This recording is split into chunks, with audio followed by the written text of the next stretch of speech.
So I want to give you an update on the AI world as things are moving really fast. And this meme really captures it. It says, I wake up, there is a new technological advancement, and rinse and repeat. I wake up, there's a new technological advancement. And seriously, I just woke up and I got this Cyberstock's slide as Anthropic unveils Claude security tool. And basically, I wake up and there's some new thing that this AI stuff is threatening to, take people's jobs in this situation, cybersecurity. So you had CrowdStrike, Cloudflare, Okta, Zscaler, and such, all dropping down big, and that was on Friday. And basically, what it was it Anthropic, Claude? They introduced this thing called Claude Code Security, and basically saying it can do, things really fast, find vulnerabilities, and then identify a bunch of stuff, and then a human will review it and decide whether or not to deploy or not. If you guys are in cybersecurity, I'd like to hear your thoughts about this announcement, but evidently it really rattled the markets. And essentially what we're doing right now as the AI world moves really quickly is trying to project what this stuff can be used for. I mean, it's happening so quickly. Some people are already dumping a bunch of money in it personally, at least according to this Alex dude. He says, it's so obvious the path this world is going down, so I spent another $10,000. My vision has never been clear. Open source AI models are now equally, if not more powerful than the closed source ones. And essentially what he's saying here is he's getting a bunch of Mac minis and Mac Studios. Like sometimes it feels like all this stuff is a commercial for Apple, but it's essentially, I guess, a bunch of people are buying a bunch of these things.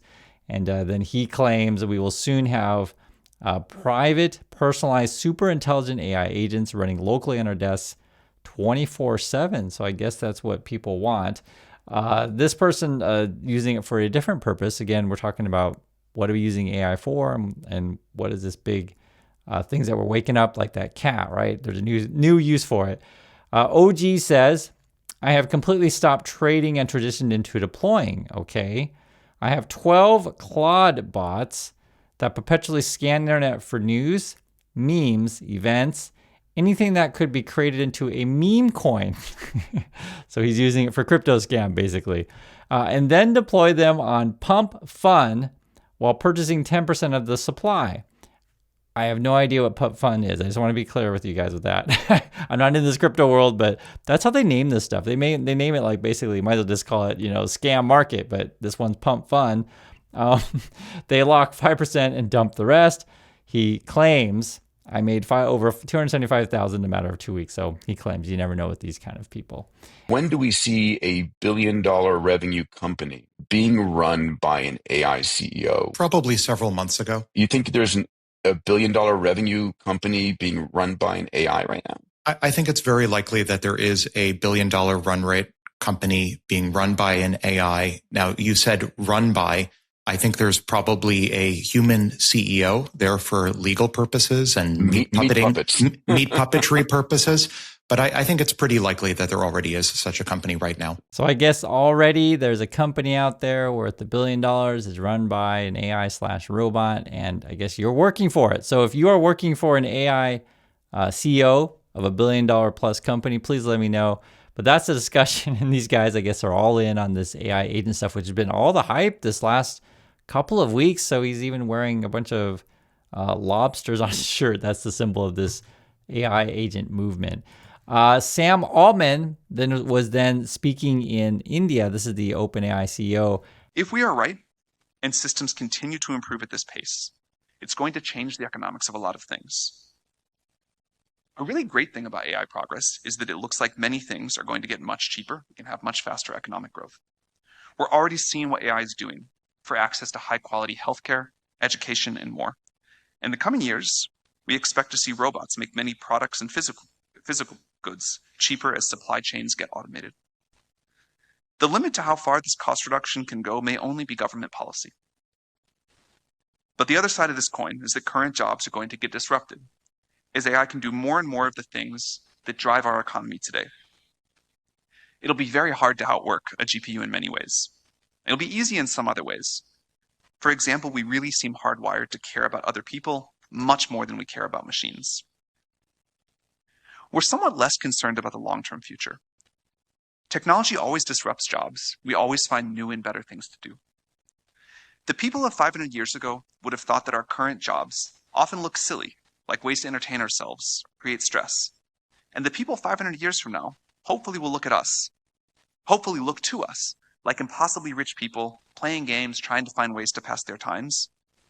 But we should all hope that they feel much more fulfilled than we do today. So that is the discussion, and they're well aware of it. And I think we all are, that there will be some jobs that go away. And so this is why it's always ridiculous when Trump comes out and says, hey guys, you're all going to have a job building AI factories, and these AI factories are going to be awesome for you in your future. And it's just like, what he's referring to is basically data centers or, making a bunch of chips, but ultimately replace people.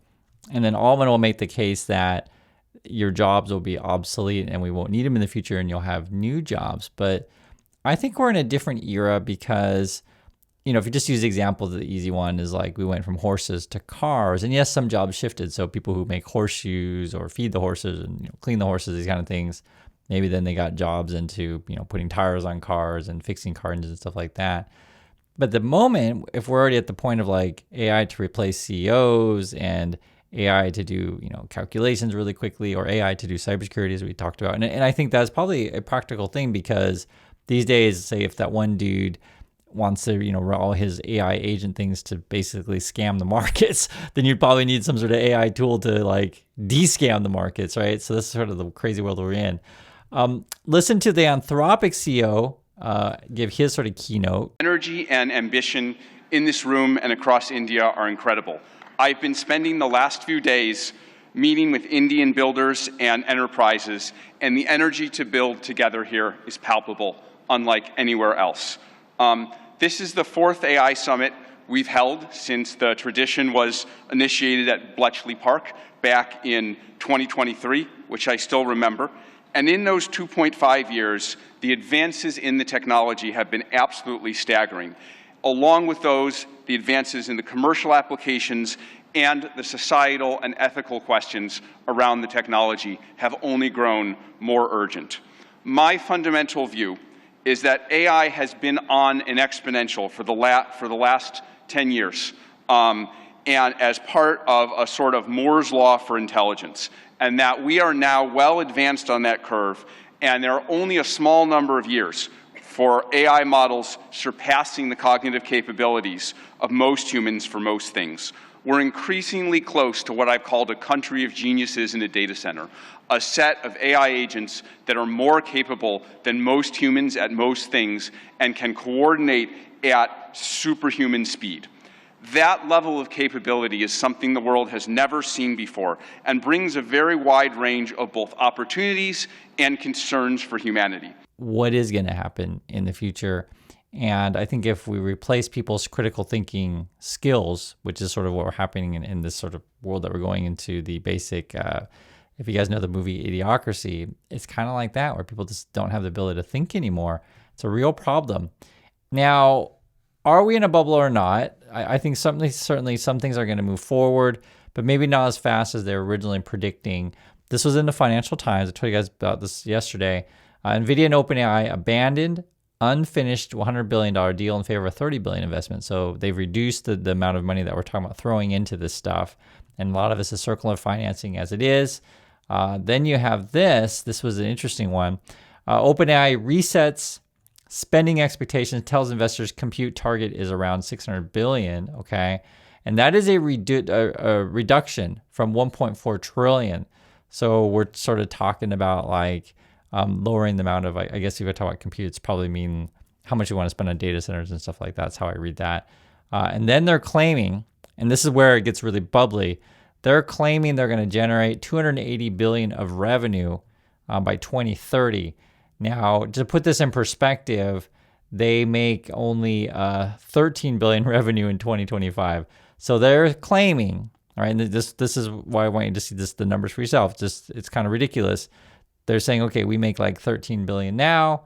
We're going to make $280 billion, well, revenue, not necessarily profit, but revenue, $280 billion by 2030. And that's like, 4 years from now. And that's a massive jump. And no one knows what it's going to be in that end. There's kind of a pie in the sky kind of thing. But what I can tell you is, yes, the amount of money like now is going down, as you saw with the NVIDIA thing. At that meeting in India, where all the CEOs and stuff are meeting, there's a journalist from CNBC wrote about it, and I guess there's just like terrible chaos over there.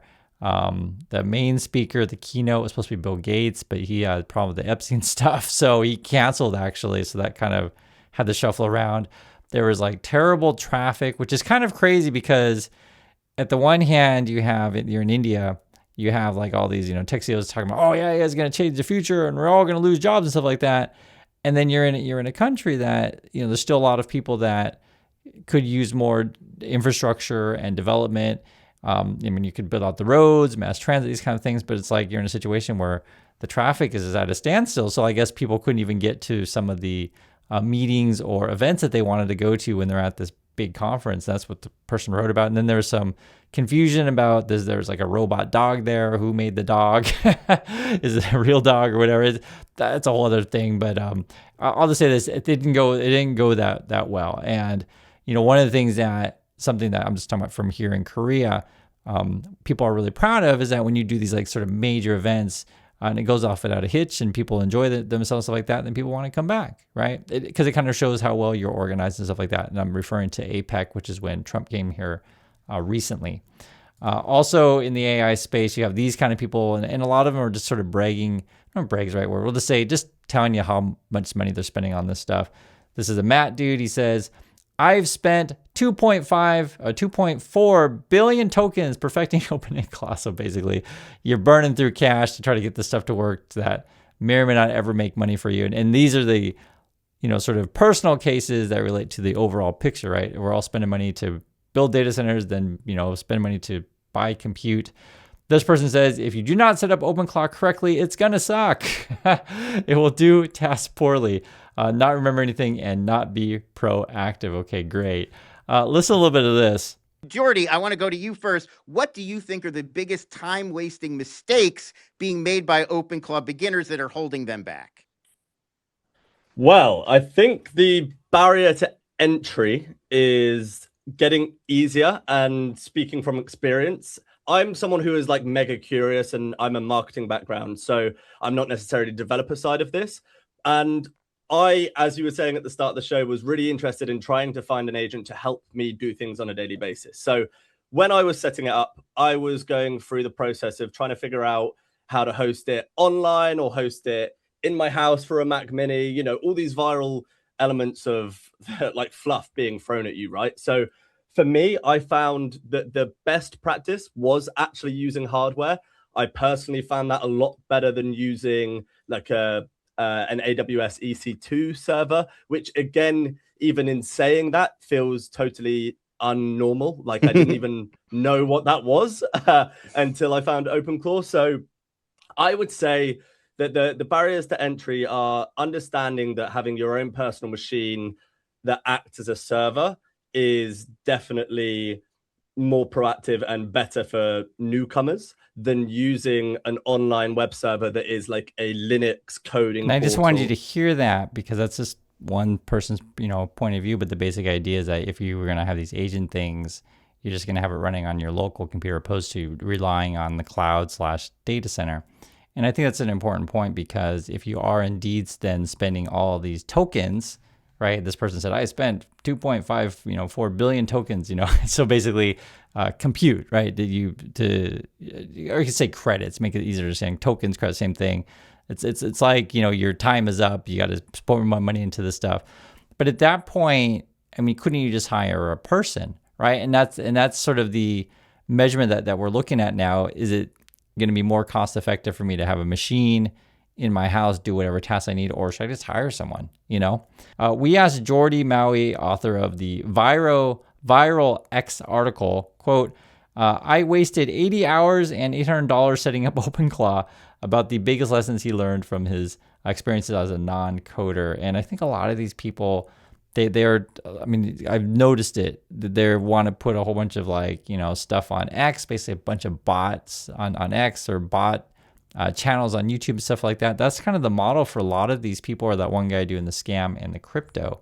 El Zeitzenfil His agent posted this, Ceph, short for cephalopod, and their agent asks, how do you see governance frameworks for AI agents playing out? When agents have wallets, credit cards, autonomy, who's going to write the rules for your agents? That's always on the person who created the agent, and that's how it's going to be. You can't blame United Airlines or Amazon if you sent an agent to its website. And some of those places might say, hey, we suspect this is an agent. We don't allow agents. And so there will be countermeasures, I'm sure, for banking, for Robinhood. Robinhood might just say, you know what, feels like you're using an agent. We don't allow agents. Or if you want to use an agent on Robinhood, we have our own agent stack you can use now. In fact, I think Public has like an AI product now. And I just wanted you to hear that because the basic idea would be, so all these people are thinking, okay, how can I get a local machine or cloud machine or whatever to run my AI agent things to do all these tasks? But there's going to be a lot of companies that push back, right? We detect you're using a bot to post comments on YouTube, or we detect you're using a bot to post comments on Twitter. Because I just give you one example, there's bot comments everywhere, right? And already people keep telling me, and I see it too. There's a ton of bot channels out there where it's just like AI slop is everywhere. And I think a lot of people are essentially pouring money into this thinking it's going to be, the next big thing. But in my opinion, there's going to be a real pushback and we want to go back to being human. That's why. So if you watch my channel, I'm a human. I speak like a human. I talk like a human. I make mistakes. I say words weird sometimes. Sometimes people write in the comments, oh, Chris, you're so dumb. You mispronounce a word. It's just like, dude, I'm human. I do these single take because I think being human in this world is a good thing, despite everyone else pushing for the AI stuff. I just think there's going to be a big rejection of that. Plus, companies may actually ban that kind of stuff. And then there's a paper who came out recently, and this was at Stanford. You can see the whole thing if you like. It's how AI destroys institutions. And if you made it this far in the video, please write in the comment, hey, I got to the Stanford part. But this is actually really interesting. And the main point of it is that they're saying AI will destroy civic institutions, be it rule of law, universities, free press, and that these things are really important because they're a backbone of democratic life. That's according to them. And the basic idea, though, is that through interactions with each other, we improve ourselves with education. If you have a free press, the way a human reports things, sees things, talks about things is going to be different than an AI. It's going to be different. And if you go too much in the AI realm, everything's going to be all generic, right? That was one of the warnings that they had. Regards to rule of law, it's sort of how humans push forward with our interactions with each other through conversation. And this is something that I've noticed quite a bit. Guys, I do YouTube every single day. You guys know this. And when I read your comments, because I read all of your comments every day, it enlightens me because I see things in a way I never would have saw before because your experiences are different than mine. And it's the same way that when Yeji, my wife, comes on the channel, like there's a spark in my mind that happens all the time when we talk that I hadn't thought of something like that, or just you triggered, different memories and things. And so if you isolate yourself and lose out on that human interaction, that will actually stunt society. And it's not necessarily going to be all positives if we replace everything with AI the way these AI bros say it is. And a lot of it is when you think in that way, remember those are business people talking, but I'm just talking in terms of moving humanity forward. Education, interaction with humans is really, really important. So that's my thoughts on this. I would like to hear yours. And I'll catch you all in the next video.